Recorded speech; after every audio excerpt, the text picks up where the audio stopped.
So, the first round of the NBA draft has concluded yesterday, and today we're going to talk about the winners and losers of the first round of the draft.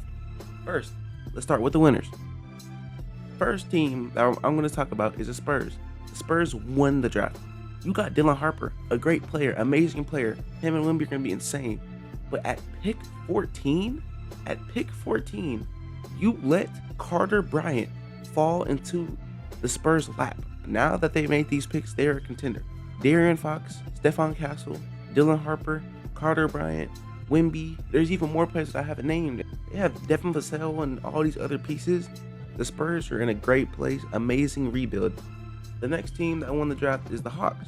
Ace Newell, great pick, but the reason why the Hawks are here is because they absolutely fleeced the Pelicans. The Atlanta Hawks, they traded 10 spots back, right, to the Pelicans for the 23rd pick. But they also got an unprotected 2026 first round pick, most favorable by the New Orleans or Milwaukee Bucks. That could be a top 10 pick next year. And all they had to do is trade back 10 spots, and they got the guy that they wanted. Next team that won the draft was the Thunder. Insane. The Thunder, I don't know, they had 2 first round picks and they just won the draft. Them drafting Thomas Sorber, amazing pick. And that's an amazing pick for them because iHeart is going to leave in 2 years. But Thomas Sorber is an amazing defender with the lengthy wingspan. And once iHeart leaves, in a few years, Thomas Sorber and Chet, they could be one of the best defensive front courts in the whole league. The rich just get richer, just greedy. It's insane. Like, they just won the championship. The next team I want to talk about is the Heat. At 20, Kasparas, I don't know how to say his name, right? I'm going to call him Kasparas, right? Okay. Kasparas was mocked up higher than 20, but he was still on the board at pick 20, and the Heat got a steal for him. But the next thing I want to talk about is the Wizards. The Wizards had the second best draft. I'm not gonna lie. They got Trey Johnson, a 6'6" guard that was the best shooter in college last season, and he could learn behind vets like CJ McCollum or Marcus Smart. The Wizards also got a really great player. The Wizards also got a really great player in Will Riley. He's only 19 years old. He could be on the bench next season behind Chris Middleton, and he can learn behind Chris Middleton. He can teach him a few things.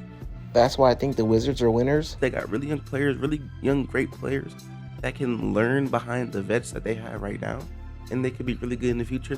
And they also have a lot of young pieces like AJ Johnson, Bub Carrington, Bilal Coulibaly, Alex Sarr, Keyshawn George. So the Wizards are set for the future, and if the players develop like they can, and if they reach their max potential, the Wizards are going to be a scary team in the East. Those are the teams that won the draft.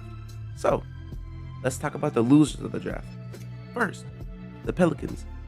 The reasons why the Pelicans lost this draft is I don't like the Jeremiah Fears trade. He's an undersized guard. They're gonna hunt him on defense. And another reason why they lost this draft is because Derek Queen was a great pick at 13. But you traded away an unprotected first round pick next year to get Derek Queen. If you were gonna do that, you should have just drafted Derek Queen at 7 and called it a day. You gave the Hawks a 2026 first round pick that could become a top 10 pick next year. The Bucks are not going to be good next year. I do not know why I did that, and I don't know what the direction y'all are going towards now that you have Yves Missy and Derek Queen. And now that you have Jeremiah Fears, Jordan Poole. I don't know where Trey Murphy's going to fit in that team, but that's the first team that lost. They gave up a very valuable pick. Next, the team that lost the draft, the Nets. The Nets had 5 first round picks. How do you have 5 first round picks and you go 0 for 5? You draft 4 guards that are high IQ passers. Yes, high IQ passers, good defenders, but they cannot shoot. You drafted 4 Josh Giddeys. You could have traded those picks. You could have traded those picks for anything, for players or whatever you wanted. That Igor Niman pick was a huge reach, a huge reach. The Nets had the worst draft out of every team, a terrible draft, and you whiffed it on every single pick.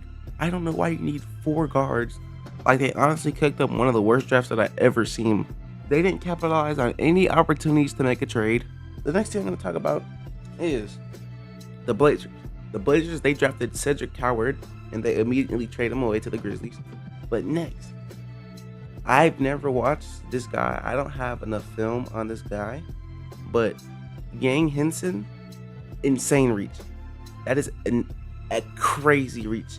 If you look back and you've seen Yang Hench's draft projection, he was projected to go in the second round, to the early middle second round. They drafted him at 16. That is a reach of doom. See, maybe he becomes a star in a few years and I'm the one in the wrong, but I don't know why they did that. But that's gonna go ahead and wrap the video up. Let me know what you think. Who are the winners and the losers of this draft? Tell me if you agree with this video. Tell me what I should work on. But yeah, make sure you like and subscribe. Hit that follow button. We're 6 subscribers away from 20 subscribers. We're growing really fast. I got 100 views for the first time on 2 of my videos, so I appreciate that.